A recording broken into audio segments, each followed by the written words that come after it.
Saudara sekalian, Shalom. Selamat pagi. Saya ingin menyampaikan kepada saudara renungan pendek pagi ini yang saya beri tema perjalanan hidup yang indah.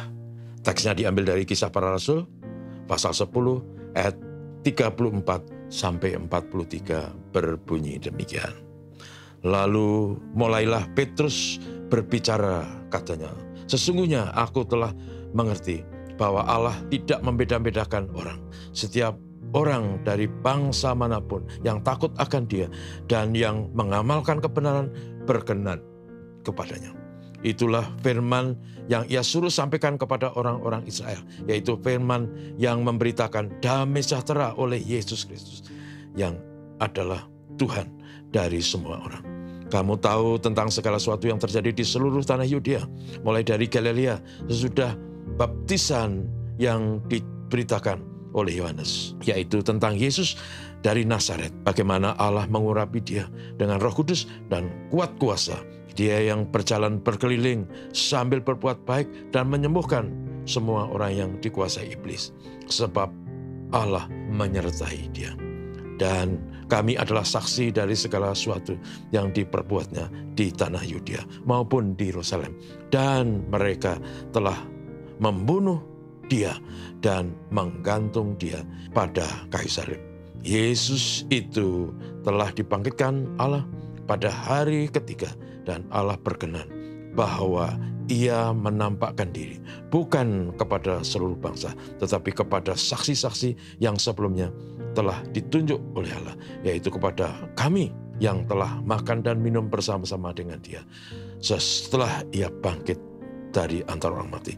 Dan Ia telah menugaskan kami memberitakan kepada seluruh bangsa dan bersaksi bahwa Dialah yang ditentukan Allah menjadi hakim atas orang-orang yang hidup dan orang-orang mati. Tentang Dialah semua nabi bersaksi bahwa barang siapa percaya kepadanya, ia akan mendapat pengampunan dosa oleh karena namanya. Saudara sekalian, inilah kisah perjalanan yang sangat indah menurut saya, karena dalam teks yang kita baca tadi, Petrus yang sebenarnya sedang merenungkan tentang apa yang baru saja dia lihat dalam suatu penglihatan, tentang adanya binatang-binatang haram dalam tanda petik, karena Petrus adalah orang Yahudi yang dituduhkan, dan kemudian ada kata-kata kepadanya, "Sembelih dan makanlah." Tapi Petrus berkata, "Tidak pernah kami makan yang haram." Lalu firman Tuhan berkata, "Apa yang sudah dinyatakan halal oleh Tuhan, jangan kau katakan haram." Dan saudara, pada waktu itu Petrus bingung apa maknanya penglihatan itu.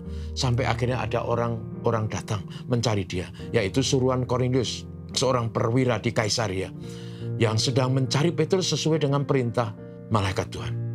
Saudaraku, akhirnya Petrus tahu bahwa apa yang dilihat itu adalah bahwa Injil, kabar baik itu bukan hanya untuk orang Yahudi yang selalu merasa orang-orang yang berkenan pada Tuhan karena keturunan. Tapi Injil itu juga untuk orang-orang kafir, orang-orang non-Yahudi yang digambarkan seperti binatang-binatang yang haram. Dan Petrus akhirnya tahu. Kemudian setelah itu Petrus pergi bersama-sama dengan orang-orang itu ke Kaisaria dan masuk ke rumah Kornelius dan memberitakan Injil seperti yang kita baca tadi, bahwa Yesus adalah yang ditentukan Allah sebagai Mesias, sebagai juru selamat, dan siapapun yang percaya kepadanya pasti diampuni dosanya dan beroleh hidup yang kekal karena berkenan kepada Tuhan. Saudaraku yang kasih, yang ingin kita renungkan adalah bahwa perjalanan Petrus itu luar biasa. Pertama, karena perjalanan itu adalah sebuah perjalanan yang diperintahkan oleh Tuhan. Yang kedua, bahwa perjalanan itu adalah perjalanan yang luar biasa karena ada orang yang sedang mencari dan ingin mendengar dari dia. Artinya apa sih? Bahwa perjalanan itu adalah perjalanan yang berkenan kepada Tuhan dan perjalanan yang menjadi berkat kepada orang lain. Saudaraku, dalam hidup ini yang ingin saya sampaikan untuk menjadi renungan kita adalah bahwa hidup ini, apapun situasinya, hidup ini harus dijalani sesuai dengan kehendak Tuhan. Dan hidup ini harus dijalani supaya hidup kita berarti dan berkenan bagi sesama. Seperti teks yang tadi kita baca, perjalanan itu indah karena ada perkenan Tuhan.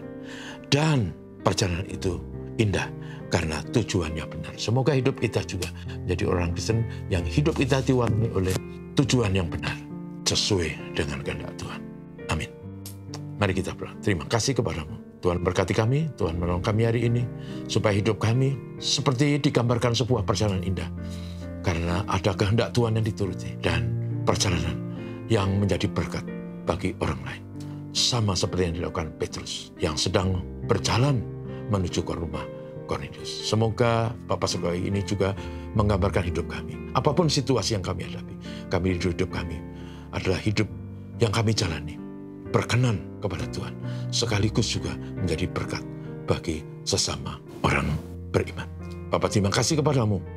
Mohon berkat Tuhan hari ini, mohon berkat Tuhan untuk negeri kami, mohon berkat Tuhan untuk berbagai situasi yang terjadi, supaya bumi kami damai dan tentram.